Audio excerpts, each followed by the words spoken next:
Queridos, a profecia de Ezequiel, o capítulo de número 37, talvez seja a mais marcante de todas as profecias que Ezequiel entregou ao povo de Israel.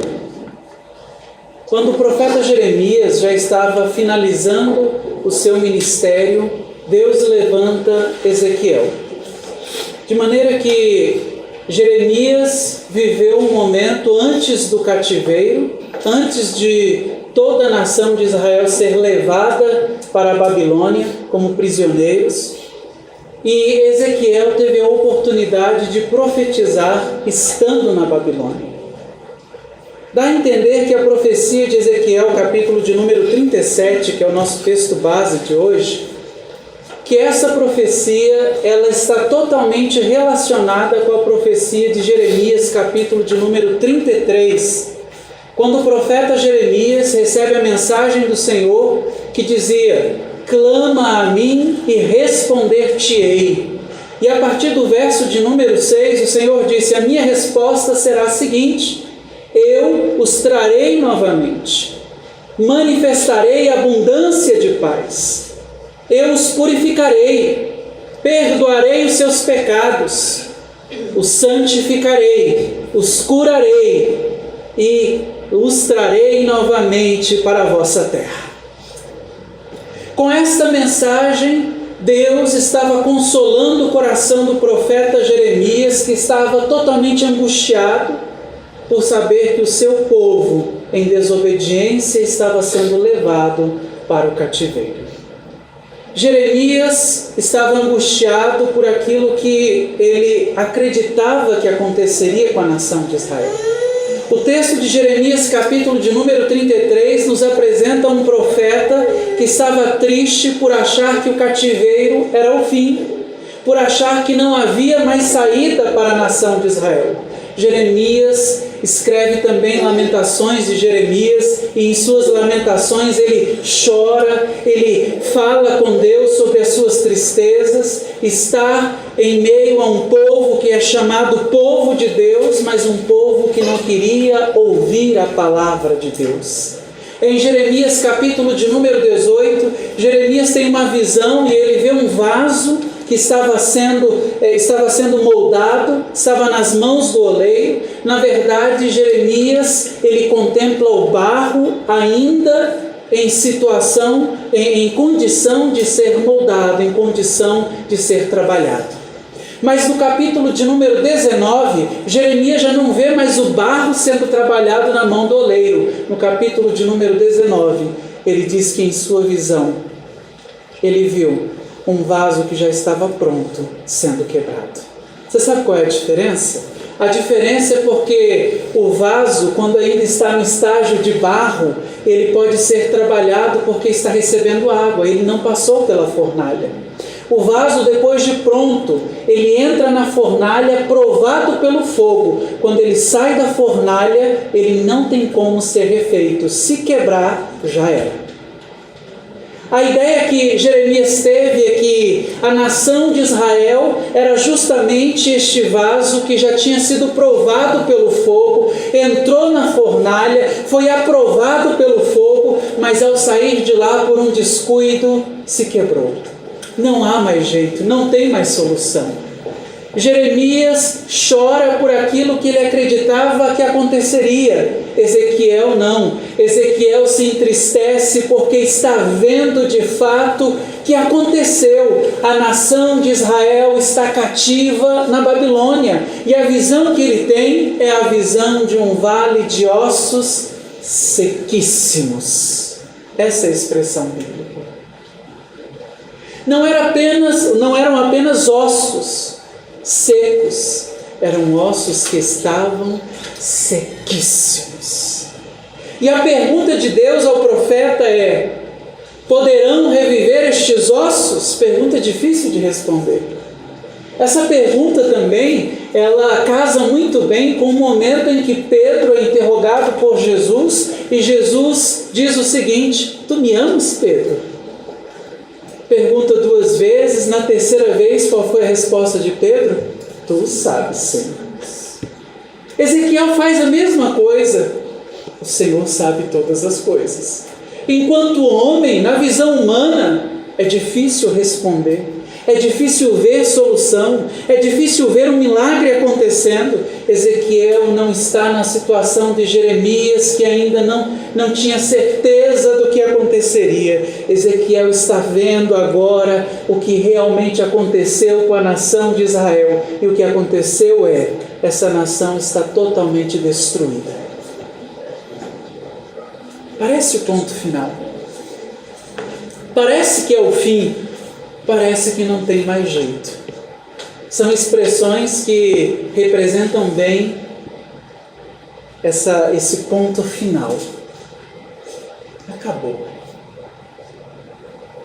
Israel viveu por várias vezes situações desse tipo.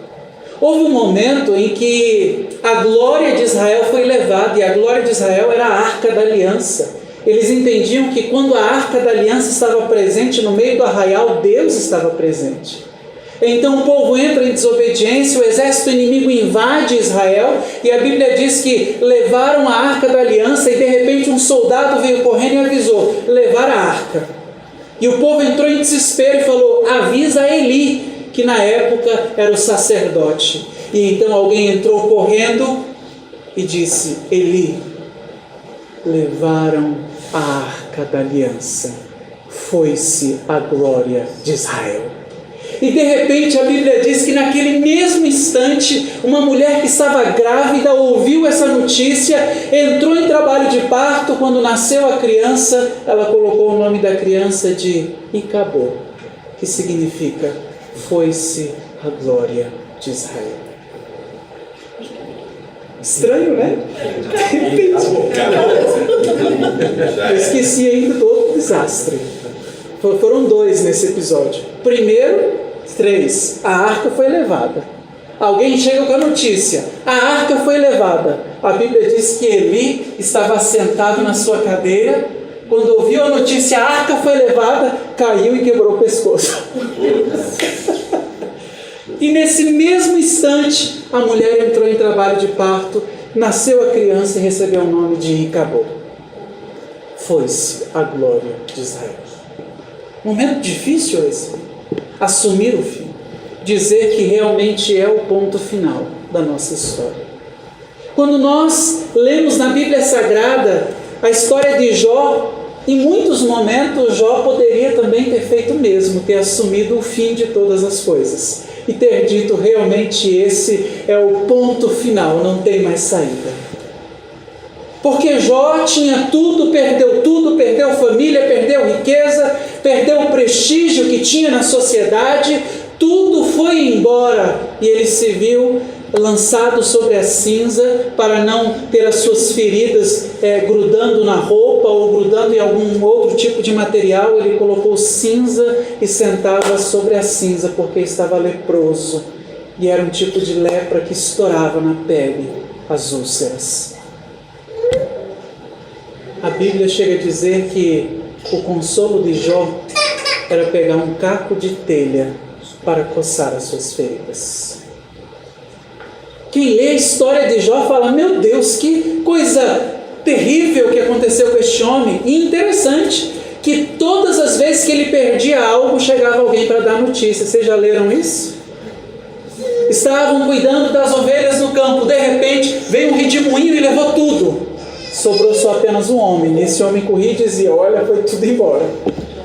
Sempre chegava alguém com uma notícia dizendo para Jó que algo ruim havia acontecido. Até o ponto em que Jó se vê sem nada, lançado sobre a cinza, coçando as suas feridas com um caco de telha, mas em nenhum momento Jó acreditou que aquele era o fim da sua vida. Pelo contrário, Jó esperava em Deus uma resposta e lutava com o Senhor por esta resposta. Quando alguém dizia: por que você pecou? Ele sabia: eu sei da minha integridade, eu não pequei contra Deus. Eu sei que o que está acontecendo comigo tem uma resposta, mas não é essa. A Bíblia diz que por vários argumentos surgiram para tentar explicar toda a tragédia da vida de Jó. Mas a Bíblia diz que quando Jó já não tinha mais o que falar, e a Bíblia usa o seguinte termo: acabaram as palavras de Jó. Quando Jó já não tinha mais o que falar, foi que Deus começou a falar diretamente com Jó. Aí a Bíblia diz que Deus se revelou a Jó e ele disse: Senhor, como um redemoinho forte, o Senhor se apresentou a mim. E quando ele vê toda aquela glória, toda aquela presença de Deus, ele fala: agora, Senhor, eu me abomino no homem que sou diante da tua presença. Eu te conhecia só de ouvir falar, mas agora eu te conheço porque os meus olhos te contemplam. Percebe que Jó poderia ter assumido o fim e ter dito: realmente não tem saída, não tem solução, o caminho daqui é para a morte, mas ele esperou em Deus, e esperar em Deus significa: nenhuma situação da vida determina o ponto final para nós. Você sabia que toda a tribulação que Jó estava passando era de cunho maligno? O próprio Satanás pediu para fazer aquilo com ele. Ele poderia ter brigado, né? Te repreendo em nome de Jesus, sai dos meus caminhos. Poderia ter entrado em uma batalha espiritual. Se você ler do capítulo de número 1 ao último capítulo, em nenhum momento Jó atribuiu a sua luta a Satanás. O negócio dele era sempre com Deus. Você sabe por quê, queridos? Ainda que seja o diabo se levantando, a gente não dá glória para ele. A gente fala bem assim: eu estou guardado pelo Senhor, e qualquer coisa que aconteça, ou é direção de Deus, ou é permissão de Deus, que seja feita a sua vontade, Senhor. E eu estou aqui, vamos prosseguindo, vamos caminhando. Não dá glória para o mal de jeito nenhum. E Jó então percebeu que aquele não era o fim. Deus estava o provando, e essa provação tinha uma finalidade. Jó precisava estreitar o seu relacionamento com Deus, não apenas de ouvidos. Pelo contrário, Jó precisava de uma experiência mais profunda com o Senhor. Ele precisava ver Deus. Jó é provado não porque Deus o queria conhecer, mas porque Deus queria que Jó conhecesse os seus limites. Da mesma forma, Ezequiel se vê em uma situação que parece que é o fim, em uma situação que é totalmente terrível. E no verso de número 11 do capítulo de número 37, ele diz o significado de vale de ossos secos. E o significado é bem simples. Vale de ossos secos significa falta de esperança. No verso de número 11 ele diz: os nossos ossos se secaram, a nossa esperança pereceu. Ou seja, não tem saída, não vemos solução, não há escapatória. Este é o nosso fim.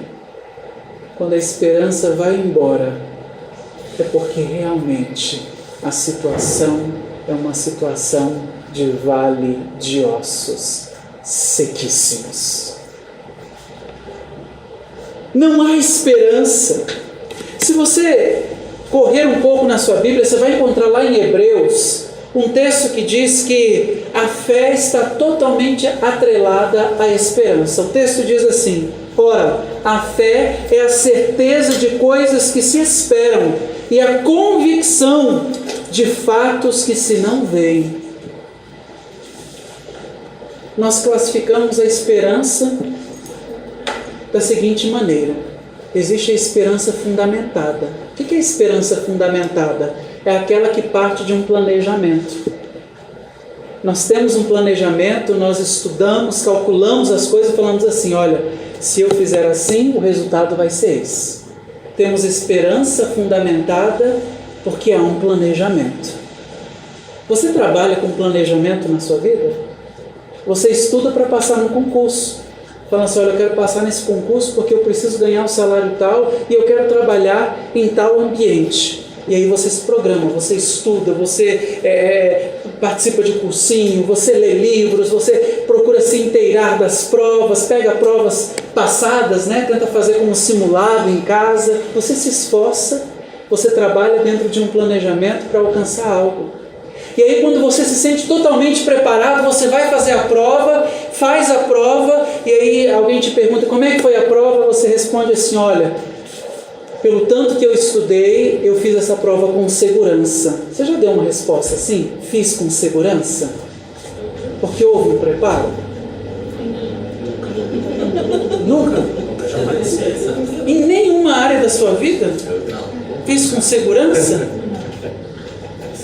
Não? Pois o planejamento costuma trazer essa sensação de eu fiz com segurança. Respondi o que eu sabia. Eu li ali, bati o olho e falei assim, olha, isso aqui está muito claro para mim, de acordo com o que eu estudei, de acordo com o que eu planejei. Olha, se nós tomarmos esse caminho aqui, o resultado vai ser muito bom, vai ser positivo, porque olha, já calculei, já olhei, já ouvi experiências de outras pessoas também, acredito que o resultado vai ser esse.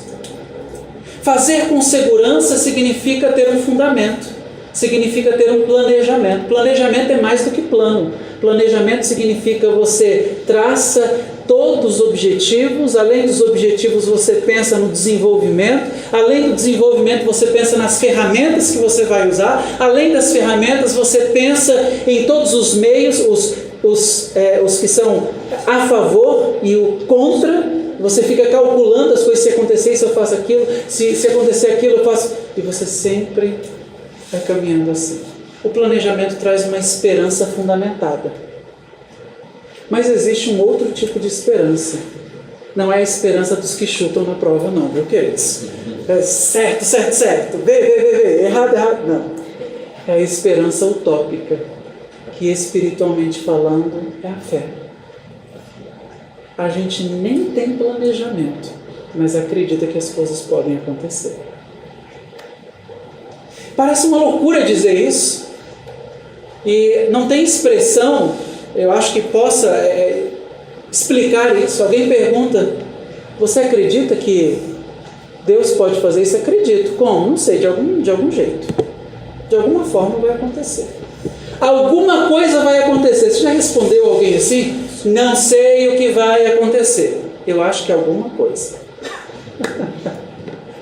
E esse alguma coisa às vezes parece uma palavra tão vazia, parece uma palavra então tão infantil, mas que na verdade, queridos, está totalmente associada ao trabalhar de Deus, porque segundo a Bíblia, Deus gosta de trabalhar de forma misteriosa.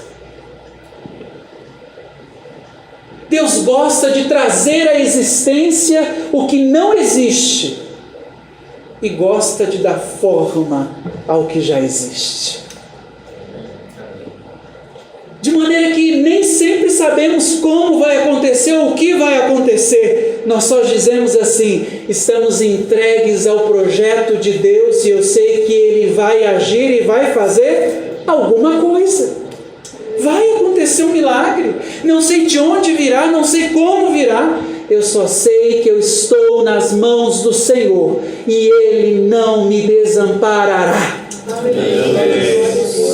Essa esperança, queridos, ela está totalmente associada à fé.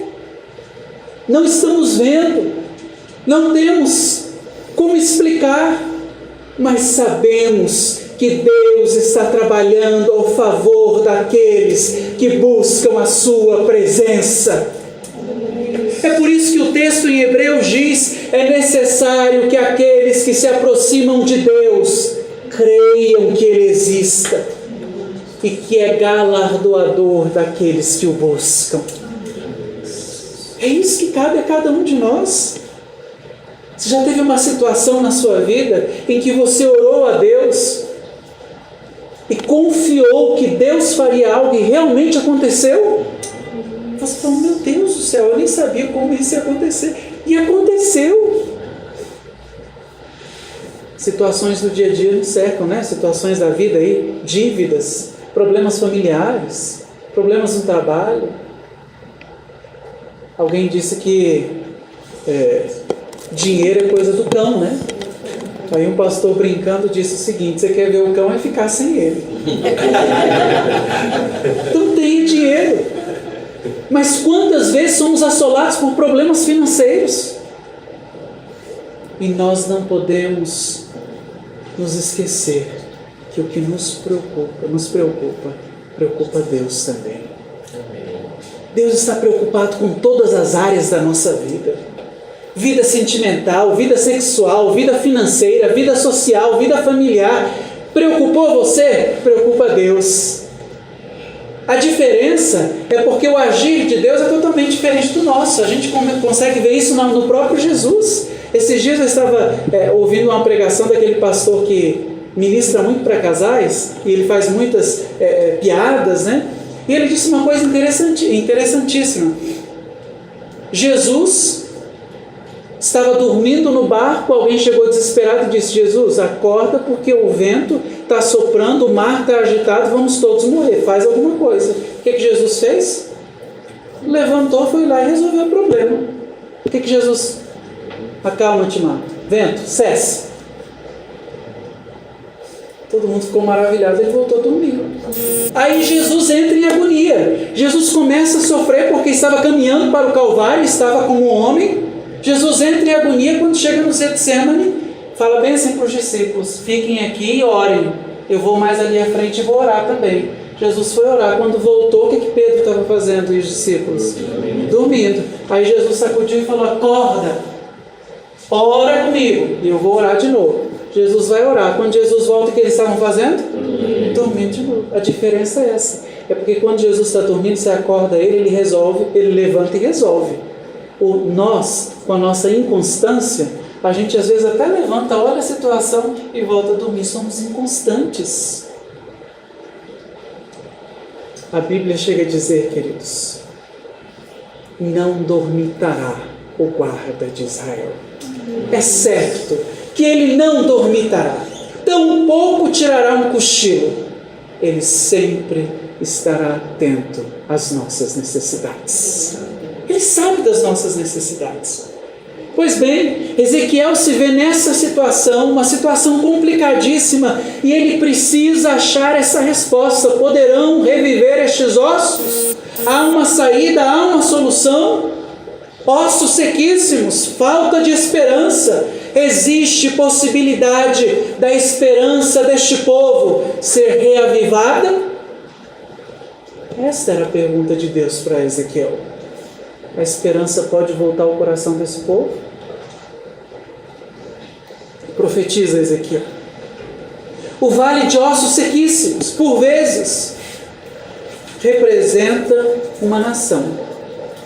Também representa um grupo, também pode representar um indivíduo, como também pode representar uma situação específica. Por várias vezes a nação de Israel e tantas outras nações se tornaram ossos sequíssimos.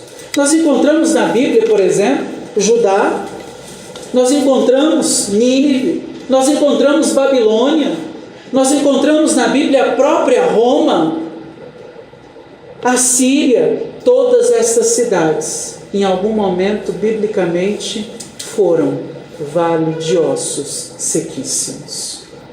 Porque em todas essas nações havia pessoas que clamavam a Deus, mas que deixaram de clamar, deixaram de crer, abandonaram a sua fé. Quando dizemos isso em relação a uma nação, é uma visão muito macro. Quando dizemos isso em relação a um grupo, nós encontramos grupos que viveram um momento de ossos sequíssimos na Bíblia. Um exemplo disso são os escribas, os fariseus, os zelotes, grupos que se formaram para preservar a fé e morreram tentando preservar uma religiosidade morta, vazia e desprovida da vontade de Deus. Entraram pelo caminho do legalismo, do judicialismo, entraram pelo caminho da hipocrisia, ao ponto de Jesus dizer aos fariseus: vocês não passam de sepulcros caiados. Ou seja, a aparência por fora é bonita, mas lá dentro há apenas ossos sequíssimos. Morte. Vocês têm a aparência, mas o conteúdo não me agrada. Por quê? Porque vocês são hipócritas, era o que Jesus estava dizendo aos fariseus. Quando dizemos que ossos sequíssimos também representam a vida de um indivíduo, nós encontramos na Bíblia aqueles que abandonam a sua fé, aqueles que resolvem realmente se distanciar de Deus. E biblicamente falando, estes são ossos sequíssimos. Perderam a maior das esperanças que um homem pode ter, a esperança de que Cristo voltará. E essa esperança se renova a cada dia que nós nos encontramos aqui, porque lá em Hebreus capítulo de número 10, verso de número 25 diz: não abandonem as vossas congregações, como é o costume de muitos, mas estejam juntos. Estejam juntos por quê? Porque está se aproximando o dia de Cristo voltar.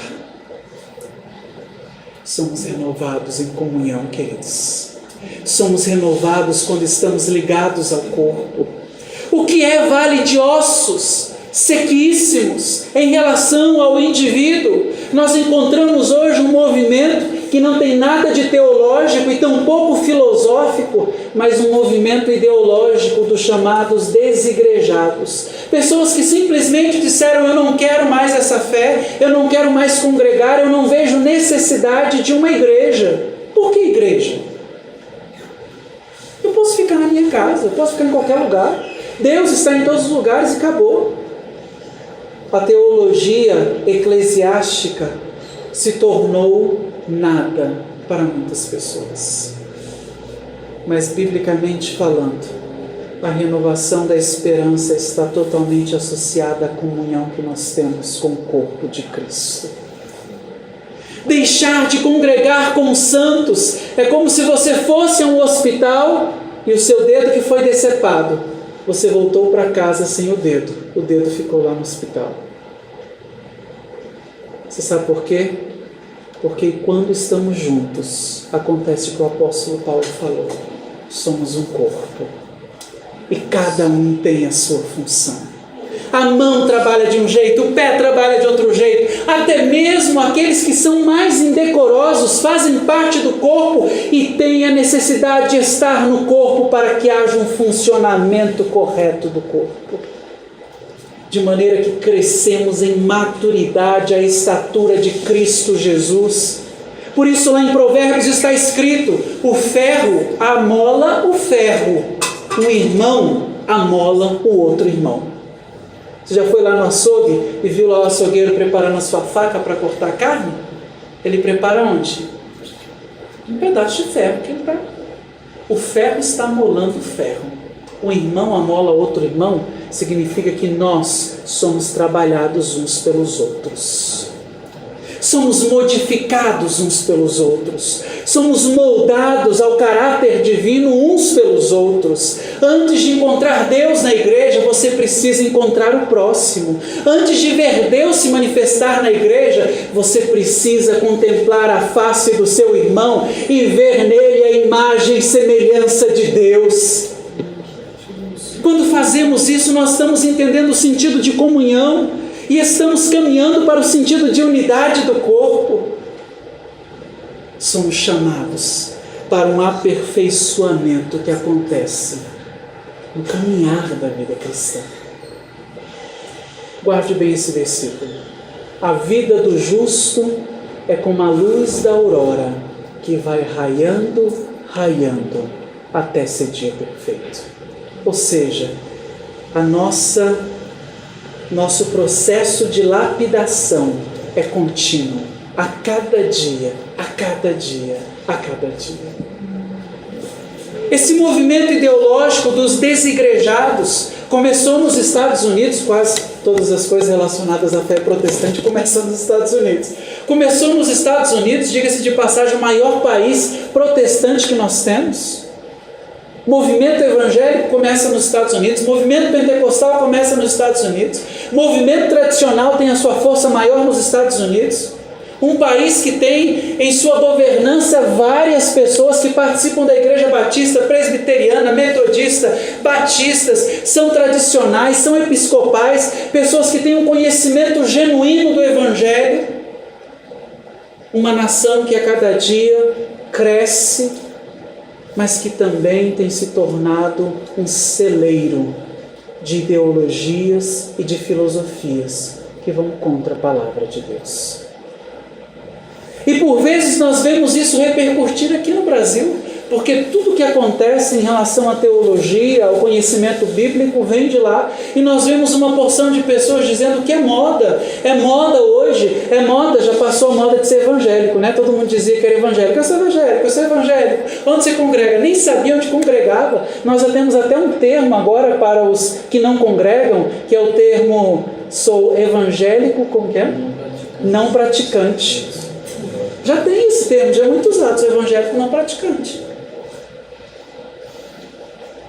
E nós vamos entrando nesses modismos, nessas situações, e nos esquecemos que a visão de Ezequiel não era apenas uma visão de ossos fisicamente falando. Aquela visão trazia para Ezequiel uma porção de ensinos com relação à fé em Deus, com relação à vida com Deus. Ressuscitar ossos sequíssimos não significa apenas osso se juntar com osso, significa uma nação ser mudada pelo poder da pregação do Evangelho. Por isso o Senhor disse: profetiza, fala a esta nação, diga a este povo, anuncie a verdade. Eu estou lendo um livro que diz: eu creio, mas tenho dúvidas. E o autor do livro, tem a hora que ele se mostra totalmente decepcionado com o Brasil. No Brasil tem muita corrupção. No Brasil tem não sei o que. Tem hora que ele fala umas coisas, ele fala assim: a minha vontade é de ficar trancado em casa. São tantos os problemas. Eu moro em um lugar onde quando eu vou fazer caminhada pela rua, eu saio com medo de um tiro, uma bala perdida, assaltos, roubos. Ele chega a dizer que o Brasil é a Sodoma e Gomorra dos nossos dias. Corrupção em cima de corrupção, ninguém faz nada, ninguém se levanta, o Brasil está morto, ninguém fala nada. As manifestações não provocam o poder político, porque são manifestações fracas, são não sei, fala. E quando eu estava lendo, eu fiquei pensando justamente nesse texto de Ezequiel, capítulo de número 37, porque Ezequiel estava em meio a uma nação que era de ossos sequíssimos. Ele chegou a dizer: eu já não prego mais no Brasil, porque as pessoas não dão mais ouvido. Já pensei em arrumar minhas coisas e sumir, arrumar uma ilha e morar nessa ilha isolado, criando as galinhas, os porcos, não sei o quê. Não vejo esperança, não vejo saída, e isso não tem melhora. Você sabe que por vezes, quando a gente liga um noticiário, é mais ou menos isso que a gente vai recebendo, né? Não tem jeito, não tem solução, está acontecendo isso, está acontecendo isso, e é tanta coisa, é tanto desastre, é tanto problema. E quando a gente fala sobre todos esses problemas sociais, políticos e econômicos que a gente está vivendo no nosso país e no mundo, a gente fica tentando procurar o que é menos pior para se ouvir, ou para ler, ou para entender toda essa situação. E uma coisa é certa, queridos: Ezequiel estava na mesma situação, mas a diferença foi o direcionamento. Ezequiel: poderão reviver estes ossos? Ah, Senhor, tu é que sabe. Se a gente não sabe o que responder, é melhor. Então, Ezequiel, profetiza. Profetiza. Mas eu falo e eles não me ouvem. Ezequiel, eu já te disse, se eu te enviar uma nação para alertar esta nação contra, dizendo a eles: olha, vocês vão para um caminho de perdição, e essa nação for sendo avisada, não cobrarei o sangue de ti. Mas se eu disser: vai e avisa, e você não fizer nada, eu cobrarei o sangue dessa nação das tuas mãos. Você será responsável. Então vai, profetiza, Ezequiel. Você sabe por quê, queridos? O nosso trabalho é profetizar. Cumprir a profecia é com Deus, não é com a gente, não. A nossa parte nós temos que fazer, é anunciar, é dizer. Ezequiel profetiza então, profetiza Ezequiel, seja para uma nação, seja para um grupo em específico, seja para um indivíduo, seja para uma situação específica que você esteja vivendo, que é uma situação de ossos sequíssimos, que sugou a sua esperança. Acredite, você é de Deus, e se estamos entregues nas mãos do Senhor, temos que confiar que Ele se manifestará e fará algo ao nosso favor. Deus vai se manifestar, Deus vai fazer algo, Deus vai ressuscitar a nossa esperança. Deus vai nos alimentar, vai nos fortalecer. Há quem diga que, em relação a tudo isso que eu falei, que esse autor disse, corrupção é corrupção. Ou seja, eu não posso dizer que vivi uma nação corrupta e que eu luto contra a corrupção se eu tenho coragem de defraudar as pessoas, de mentir para as pessoas, de roubar coisas pequenas. Há muitos que antes de roubarem milhões, começaram roubando coisas muito pequenas. E é justamente nesse ponto que nós precisamos entender que na visão bíblica, quem rouba bilhões e quem rouba um apontador, consciente do que fez, é o mesmo pecado. Aí você fala, pastor, mas por que o Evangelho faz isso? Por que o Evangelho pega um homem que matou trocentas pessoas, que fez tantas barbaridades, a pessoa chega na igreja, confessa a Cristo Jesus e os seus pecados são perdoados? Queridos, a Bíblia nos apresenta o extravaso da graça. Aleluia.